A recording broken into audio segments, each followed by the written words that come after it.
এই ভিডিওতে আমাদের আলোচনার বিষয় পশ্চিম এশিয়ায় আদি লৌহযুগের প্রভাব।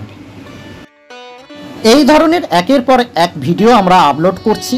তোমরা ডেসক্রিপশন বক্সে আমাদের লিংক দেওয়া থাকবে, ওটি আমাদের প্লেলিস্টের লিংক। ওখান থেকে তোমরা তোমাদের এই বিষয়ের উপর একাধিক ভিডিও পেয়ে যাবে।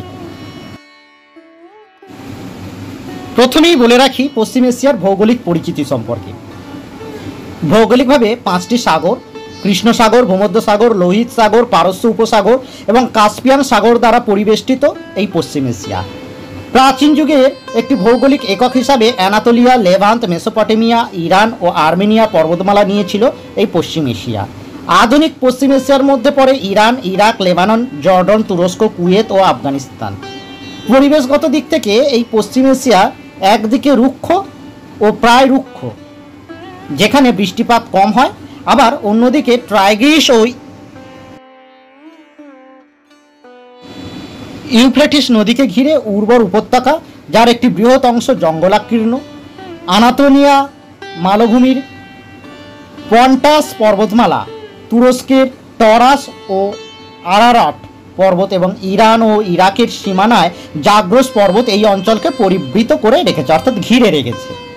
মেসোপটেমিয়া ও মিশরের মতো উন্নত রাষ্ট্রভিত্তিক সভ্যতার জন্মস্থান এই পশ্চিম এশিয়ায় 2000 খ্রিস্টপূর্বাব্দের পর থেকে প্রচুর পরিবর্তন হয়েছিল।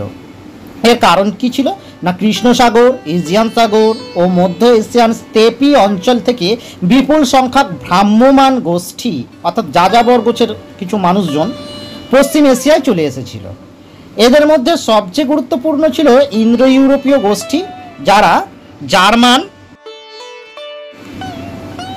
পারসিক, লাতিন, গ্রিক ও সংস্কৃত ভাষায় কথা বলতো।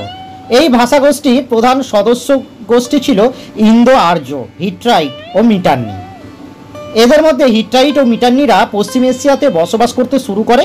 দ্বিতীয় যে ভাষাগোষ্ঠী পশ্চিম এশিয়ায় এসেছিল তারা ছিল সেমিট্রিক, যার মধ্যে পড়তো অ্যামোরাইট, অ্যাসিরীয়, ক্যানানাইট ও ফিনিশীয় গোষ্ঠী। এদের মধ্যে কেউ কেউ পশ্চিম এশিয়ায় বিশাল সাম্রাজ্য গড়ে তুলেছিল। এরপরে পয়েন্ট, অসামরিক ক্ষেত্রে লৌহযুগের কতটা প্রভাব ছিল সেটার উপর। এর মধ্যে যে সাব পয়েন্ট রয়েছে কৃষি ও উৎপাদন, এক্ষেত্রে লৌহযুগের প্রভাব কতটা সেটা আমরা দেখব। লৌহ প্রযুক্তির বিকাশকে কেন্দ্র করে কৃষি ও চারুশিল্পের জন্য প্রয়োজনীয় বিভিন্ন ধরনের যন্ত্রপাতি তৈরির কাজ শুরু হয়ে গিয়েছিল। কৃষিতে লৌহ নির্মিত যন্ত্রপাতির ব্যবহারের ফলে কৃষি উৎপাদনে দ্রুত বৃদ্ধি ঘটে। লৌহ নির্মিত লাঙলের ফলা ও নিড়ানির ব্যবহারের ফলে কৃষিজ উৎপাদন বাড়াতে সাহায্য করেছিল। ভি গর্ডন চাইল্ড কৃষির উপর লোহা আবিষ্কারের প্রভাব আলোচনা প্রসঙ্গে বলেছেন, লোহা গ্রামীণ মানুষের কাছে সভ্যতার সুফল বহন করে নিয়ে এসেছিল। ছোট উৎপাদকরা রাষ্ট্রের মুখাপেক্ষী হয়ে বসে না থেকে সস্তা লোহার যন্ত্রের সাহায্যে নিজেরাই জমিতে সেচের বন্দোবস্ত করেছিল, নিজেরাই লৌহ হাতিয়ারকে কাজে লাগিয়ে খাল খনন করেছিল এবং জঙ্গল সাফ করে কৃষি সম্প্রসারণ করেছিল। পরের পয়েন্ট, চারুশিল্প ও কারিগরি শিল্প। কেবল কৃষির উপর নয়, চারুশিল্পের উপরও লোহার প্রভাব ছিল তাৎপর্যপূর্ণ। লোহার ক্রমবর্ধমান ব্যবহারের পরিপ্রেক্ষিতে চাকা আগের চেয়ে অনেক বেশি হালকা ও দ্রুতগামী হলো এবং তা পরিবহনের ব্যয় অনেকটাই হ্রাস করেছিল। ফলে কারিগরি শিল্পজাত পণ্যের বন্টন এবং যোগান অনেকটাই সহজ হয়েছিল। তাছাড়া লৌহ ধাতুবিদ্যার অগ্রগতিকে কেন্দ্র করে সস্তা ধাতব যন্ত্রের আবির্ভাব ঘটেছিল এবং সাধারণ মানুষ সহজেই সেগুলিকে ব্যবহার করতে পারল। লোহা আবিষ্কারের পরিণতি হিসাবে পশ্চিম এশিয়ায় বিস্তীর্ণ অঞ্চলে কারিগরি শিল্প, কৃষি ও বাণিজ্য শ্রম বিভাজনের অস্তিত্ব এবং দক্ষতা বৃদ্ধি লক্ষ্য করা গিয়েছিল। পরের পয়েন্ট, আর্থসামাজিক পরিবর্তন। লোহার ব্যবহার বৃদ্ধি পাওয়ার ফলে ইজিয়ান, অ্যানাতোলিয়া, সিরিয়া, প্যালেস্টাইন ও সাইপ্রাস প্রভৃতি অঞ্চলে এক নতুন ধরনের আর্থসামাজিক অবস্থার উত্থান হয়েছিল। লোহার আবিষ্কার প্রাসাদ ভিত্তিক রাষ্ট্র ব্যবস্থার অবসান ঘটিয়েছিল। লৌহ ধাতুবিদ্যা ও লেখার চল বিস্তীর্ণ অঞ্চলে ছড়িয়ে পড়ে। তাছাড়া লোহার আগমন শহর ও গ্রামের মধ্যে পার্থক্য দূর করেছিল বলেও অনেকে মত দিয়েছেন। লৌহ যুগের আগে, বিশেষত ব্রোঞ্জ যুগে শহরগুলি ছিল রাজনৈতিক ক্ষমতার কেন্দ্র, আর গ্রামগুলি ছিল খাদ্য উৎপাদনের কেন্দ্র। কিন্তু লৌহ যুগে শহরগুলি আয়তনে ছোট হয়েছিল এবং গ্রামগুলি হয়েছিল অনেক বেশি সুরক্ষিত। গ্রামগুলি হয়ে উঠেছিল পশুচারণকারী গোষ্ঠীগুলির রাজনৈতিক ক্ষমতার কেন্দ্র। পরের পয়েন্ট, দাস প্রথার প্রসার ও রাজনীতির বিকাশ। লৌহযুগে একটি আর্থসামাজিক বৈশিষ্ট্য স্পষ্ট হয়ে ওঠে, তা ছিল পণ্য উৎপাদনে দাসেদের নিয়োগ। প্রথমে কৃষিতে, খনিতে এবং তারপর কারিগরি শিল্পে দাসেদের নিয়োগ করা হয়। লৌহযুগের নগরগুলিতে রাজনৈতিক চেতনার উত্থান ঘটে।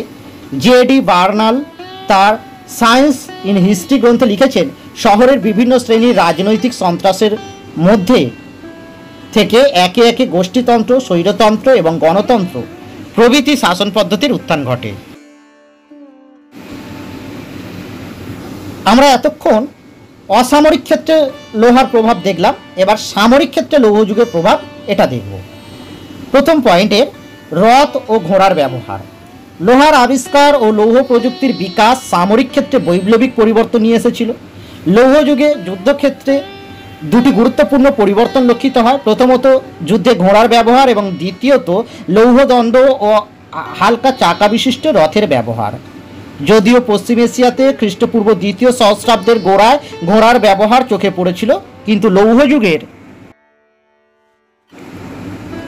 প্রথম পর্যায়ে যুদ্ধে ঘোড়ার ব্যবহার অনেকটাই বৃদ্ধি পেয়েছিল। এর প্রধান কারণ ছিল নতুন ধরনের রথের সূচনা। এই রথ ছিল আগের যুগের রথের তুলনায় অনেকটাই হালকা। এই রথের সঙ্গে ঘোড়া লাগিয়ে দিয়ে রথের গতি আরও বাড়ানো হলো। রথারোহী সৈন্য এই গতির সদ্ব্যবহার করে শত্রুপক্ষের পদাতিক বাহিনীকে সহজেই বিধ্বস্ত করতে পারত। পরের পয়েন্ট, অ্যাসিরীয় সামরিক শক্তি। খ্রিস্টপূর্ব 1ম সহস্রাব্দে লৌহ শিল্পের নয়া প্রযুক্তি দ্রুত ছড়িয়ে পড়ে। এই নতুন প্রযুক্তির দ্রুত সদ্ব্যবহার করতে সফল হয়েছিল অ্যাসিরীয়রা। অ্যাসিরীয় সৈন্যবাহিনী অচিরেই পশ্চিম এশিয়ায় আধিপত্যকারী শক্তি হিসাবে প্রতিষ্ঠিত হয়।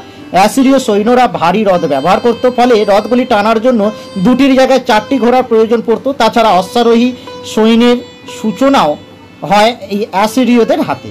পদাতিক বাহিনীর সঙ্গে থাকত দ্রুতগামী অশ্বারোহী বাহিনী। এই অশ্বারোহী সেনারা তাদের দ্রুত গতি এবং লৌহ নির্মিত কার্যকর অস্ত্রের সাহায্যে দ্রুত শত্রু সেনাকে সহজেই বিপর্যস্ত করত।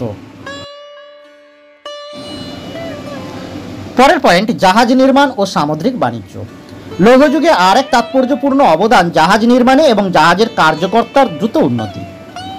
জাহাজ নির্মাণের অগ্রগতি অসামরিক ও সামরিক উভয় ক্ষেত্রেই তার প্রভাব রেখেছিল। লোহার তৈরি নির্মিত যন্ত্রের উপর নিয়ন্ত্রণ ও দক্ষতা সুপ্রতিষ্ঠিত হওয়ার পর জাহাজ নির্মাণ আগের তুলনায় আরও অনেক সহজ হয়ে ওঠে। বেশি করে জাহাজ নির্মাণ সামুদ্রিক বাণিজ্যের অগ্রগতিকে সূচিত করেছিল। ব্রোঞ্জ যুগে থিবস, ব্যাবিলন ইত্যাদির হাতে গোনা কয়েকটা শহরকে কেন্দ্র করে বাণিজ্য পরিচালিত হতো, কিন্তু লৌহযুগে বাণিজ্য নতুন নতুন এলাকা অনুসন্ধান করে শত শত নগরে ছড়িয়ে পড়েছিল। ভূমধ্যসাগর ও কৃষ্ণ সাগরের উপকূলে বসবাসকারী লৌহযুগের মানুষ, বিশেষত গ্রিকরা ও ফিনিশীয়রা নতুন নতুন নগর স্থাপন করে বাণিজ্যিক সমৃদ্ধির গতি সঞ্চার করেছিল। অসংখ্য ধন্যবাদ। সবশেষে আমাদের এই চ্যানেলটি সাবস্ক্রাইব করার একটি ছোট্ট অনুরোধ থাকলো।